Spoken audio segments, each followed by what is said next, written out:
Y'all think I'm pussy. Y'all think I need this money? I don't need this money. Right? I'm going to go work with real directors. He's like, I'm going to go do Army of Thieves with Zack Snyder. Nah, you should probably stick with Disney, dog. It's working out. You know?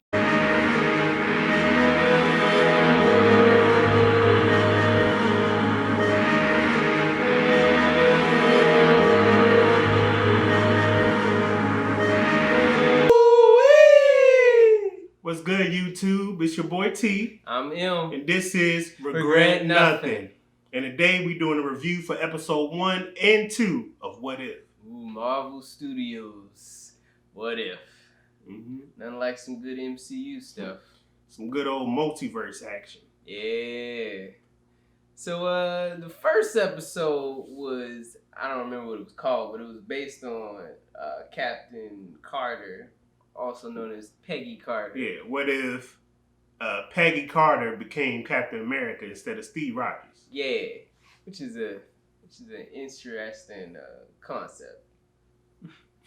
I know you told me recently that Peggy Carter or Captain Carter is a part of the Illuminati. Yeah, Captain Carter is part of the group called the Illuminati, which is Professor X, Captain Carter, Monica Rambeau.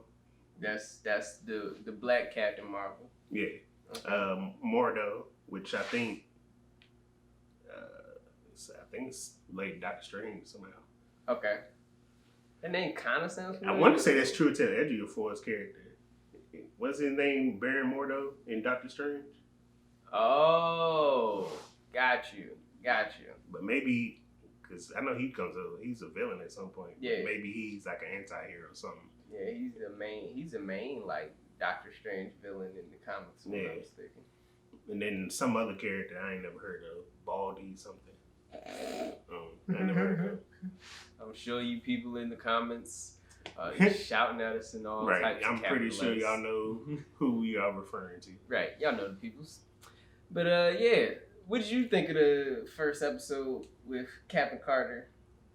It was good. I liked it. If there was any blood of any kind in this show, it basically would be on par with Scorpion's Revenge, because she was murdering the shit out of all those Hydra agents and Nazis. So much murder, Captain Carter. Yeah. She was letting out so much aggression. Yeah, she was ruthless. Flipping men on their heads, just bashing them right in the jaw. Tossing motorcycles into trucks and blowing them up. Boy, she was doing them boys dirty. She yeeted the fuck out of a couple of people. Just tossing people left and right. I'm saying, I mean, I know they're Nazis, but, they still people. Fuck them. Right. I'm surprised that they made her actually, like, stocky. I thought that they was going to, inject her and she was still going to be, like, a dainty, like, woman. Nah, she had the serum, so they had to beef her up a little bit. Well, she was, like, 2 Ronda Rouseys. Yeah, they had to put on her Gina Carano shit. Right. She was definitely giving thick Gina Carano energy. Yeah. I was like, damn, okay. I fucks with it. Stocky Carter. So Steve Rogers was still, I guess, prevalent in the story as well. He wasn't Cap, but he got the prototype Iron Man suit of sorts. They called it something. I don't remember what it was called. It's like Nazi Buster, something like that. Yeah, something like that. And it was powered not by an arc reactor, but by the Tesseract itself, which just seems like a real unproductive use for the Space Stone. Which, however you want to get down. I feel like they did an interesting job of changing up the story of Cap's origins just enough so that way it feels like this could have happened, even though it's totally different than the way we know it. Like Red Skull, instead of using the Tesseract to make Tesseract bombs, he used a portal to bring some type of like Hydra monster, Kraken creature of sorts from the bowels of, I guess, space. Yeah. And Peggy just like, all right, I'm just gonna push it into the wormhole, and then she just kind of randomly pops out, I guess, in 2012. Yeah. So she pops out in the portal, instead of it being Loki, how it was in the first Avengers, it was Peggy that popped out. Right. And rolled up on Nick Fury and Hawkeye. Right. Who was just like, yo, where you been? She ain't aged a day. So wherever she went with the tentacle monster, she was preserved in time for 20, 70 something years. Yeah, because it was, it was 70 years when Cap got unfrozen or whatever. Right. That's a long time to be like preserved in time or space. Everybody you knew dead and gone. Dead and gone. And in this I guess multiverse version, Red Skull got brutally murdered. Yeah. he gone. Guess he ain't gonna be over Vormir. No. Maybe. They could put somebody else on Vormir. I don't know who, but somebody. Yeah, that was interesting. He really didn't even play like a part. Like he was there, but like her and him never like really like squared up or nothing. He was kind of pointless in the episode. Right. You like he was there like, hey, y'all remember him, right? Y'all remember Red Skull? Red Skull. The dude with the face. Yeah, we ain't gonna do nothing with him, but he here. Nah. He was in like one scene in the beginning of the episode, and then like 15 minutes passed in a 30-minute episode, my dad. Yeah, I think he murked the dude and then pulled his face off and showed the Red Skull. He had to do the big yes. Yeah. It is me. Hell Hydra. Yeah, he did that whole shit. Yeah, that episode was alright. I wouldn't have probably have led with that episode, to be honest with you. I would have probably made that third, maybe fourth episode, after people have gotten like the vibe of it and everything. But it was cool. I was like, all right, I can watch another one. Captain Carter, brutal murder. So then that brings us to episode 2, which is, so far, what if T'Challa became Star-Lord? Yeah. It was bittersweet because it's the last time that we got to see the Triple OG Chadwick perform the character of T'Challa. Mm-hmm. Rest in peace. Yeah, it's been a year though since he passed from cancer. And we miss you, dog. Mm-hmm. But Wakanda forever. But his role was good. He did the damn thing as per usual. As usual. He out there. He tamed Thanos. he got the Ravagers to be a community of peacekeeping citizens. He was beating the brakes off of what's his name, the Collector. Yeah.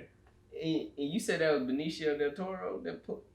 I didn't recognize his voice, but yeah. I don't know because I'm not the only person, or we're not the only one that's noticed that with the voices. Mm-hmm. A lot of people have said that as well. They don't know what type of studio they filming the voices in or what quality they're using. Because a lot of people have said that the voices don't sound like who the people are. Yeah. So I don't know what they're doing with that, but I don't know.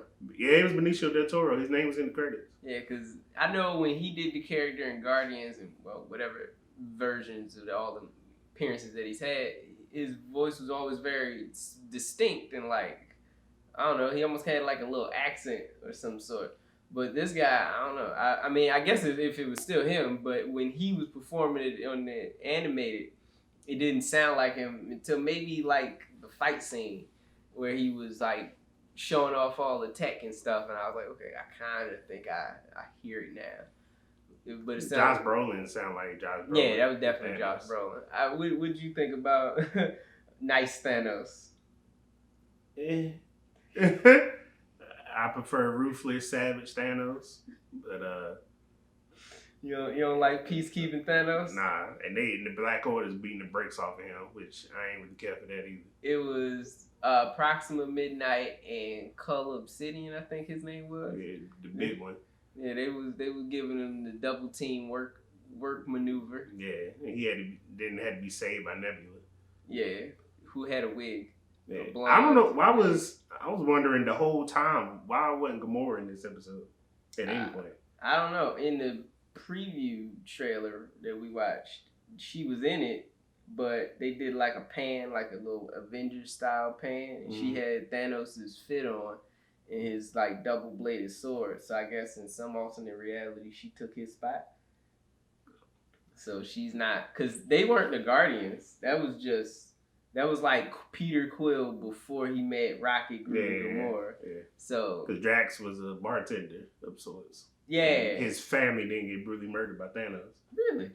I didn't Yeah, know. he said something about, he mentioned his family, like they were like, all right. So I don't think his family, well, not Thanos. I think Ronan killed his family. So I don't think his family got brutally murdered by Ronan. So in that universe or this new timeline or whatever. So in that timeline, Drax is a happy family man. Yeah. Well, I know what's his name? Batista was all like, having my own Disney Plus series would be like torture.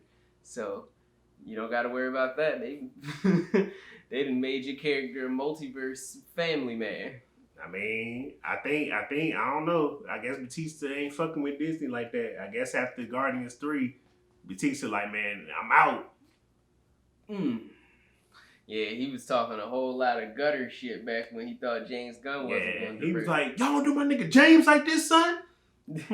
Yo, I'm out of here. Y'all got me fucked up. Oh, my mama, I don't need this money. Y'all think I'm pussy. Y'all think I need this money? I don't need this money. Right? I'm gonna go work with real directors. He's like, I'm gonna go do Army of Thieves with Zack Snyder. Nah, you should probably stick with Disney, dog. It's working out. You got a thing, you got a vibe. The check cleared. Like, don't he turned down the Suicide Squad, I believe, to do fucking Army of Thieves. Which is so odd considering how like ride or die with James he was. he felt it was because he was like the lead, I guess, in the Army of Thieves, so he felt like Army of Thieves was a better opportunity for him. I don't know who he would have, I guess, played in the Suicide Squad. Somebody that would have got murdered. Probably. Somebody that got murdered in open. I'm sure James would have found a spot for him. Yeah, James probably would have told me, I can put you in. You're going to die, but I can put you in. Nah, I'm going to just go. He could have been a Bane or something, maybe. Yeah, to watch. That would have died. Right. Watch some bootleg DCEU Bane get murdered in the first 20 minutes of the movie. In an embarrassing way, too. It wouldn't even have been a cool death. Yeah. But T'Challa was fly as Star-Lord, though. He was swagger. He was doing the shit. He was out there working the galaxy. And then in this alternate timeline, I guess T'Chaka's brother is still alive. Yeah. Like, I thought they showed his brother talking to N'Jobu. I didn't see N'Jobu. I feel like I saw him when he went back to Wakanda at the end.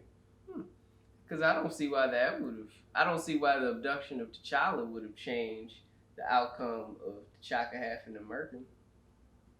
Mm-hmm. Unless, he lost his son before he had to kill his brother, but I don't know. I know that also in the preview trailer, there was a Killmonger, so we'll see how that all ties in. Yeah. I'm wondering if these episodes are going to connect to each other, because at the end of the Peggy Carter episode, there was the tease of the Avengers, because she was in the present, or I guess maybe 2012. Yeah. And then at the end of this one, there was Ego, who rolled up on Peter Quill working at Dairy Queen like, yo, what's good, son? Yeah. Which means, from what I've heard, that What If is supposedly canon of sorts. Mm-hmm. That it's gonna like all this stuff, all these different multiverses is part of like the main canon of the MCU. And I guess What If is a result of Loki in some capacity, from what I've heard. Got you. So we're watching like small animated intros to what will be main story points in films. Huh, that's interesting. Yeah. I mean, because what I found out about the Illuminati recently, so maybe they could bring Captain Carter into guess the main MCU, and as far as like the the new multiverse they starting, and she could be guess a new Cap, because they going the female route now, so she could be the new female Captain America. We got so many Caps though. Even though she's like, oh yeah, and you do got Falcon now. Yeah, as the role as Captain America. Right. Can't be two. I mean, she can just be another person with a shield. There's already essentially two, now three, because U.S. Agent he's rocking that bootleg bitch ass shield. They should have just killed his character. It's fine. But yeah, okay, all right. It seems like the lady that plays Peggy Carter, Haley something, she's gonna start doing some more push-ups. to look like her animated version, she's gonna get cut. I know they got Natalie Portman out there bench pressing Fort weights. I've seen some set photos of her. She yoked. I was like, fuck, damn, Natalie. I am Thor now. Like, fuck, like she really coming for Chris Hemsworth. Like, fuck. Looking at him like, what's good, bitch? I'll pick you up and Mjolnir, nigga. Yeah, I'm interested to see how they explain all of that in Love and Thunder. Yeah. I don't have high expectations for that movie. You didn't like Ragnarok? No. Ragnarok was hilarious. Hilarious. It was a fucking joke. That's what it was. That's what they were aiming for. Great job. Well, this one won't have such a serious theme, I would imagine. So Probably not. That's Taika Waititi for you. still gonna be a joke stuff. Yeah. Oh yeah. I fully expect Yeah, that. like 2 it's hours gonna be a joke fest. of comedy. I'm looking forward to it. It should be fun. Wasn't? No, I was about to say, wasn't Taika Waititi in something recently with Marvel, but that was Suicide Squad, I think. Yeah. Any other thoughts as far as the first 2 episodes? I think episode 2 was the best one so far. Yeah. Interesting to see what the rest of the series has in store. I don't know if they're gonna be able to top episode 2. To be honest with you, that's the bar. We'll see how the Killmonger episode turns out. T'Challa sets the bar so high. I mean, I'm looking forward to that one. I just don't know if it's gonna beat T'Challa's episode, but we shall see. Personally, I would have probably made that episode the finale, and I'd have put Carter's episode somewhere in the middle. But I'm interested in seeing what 3 and 4 are talking about. Mm-hmm. We shall see. We shall see. Okay. Mm-hmm. But I'm M. I'm T. And we Regret nothing. If you liked our review of the first 2 episodes of What If, feel free to like, subscribe, and share this video for more content just like this one on all of those socials. And come back for more, because we're going to be reviewing the next 2 episodes real soon. Mm-hmm. You bitch!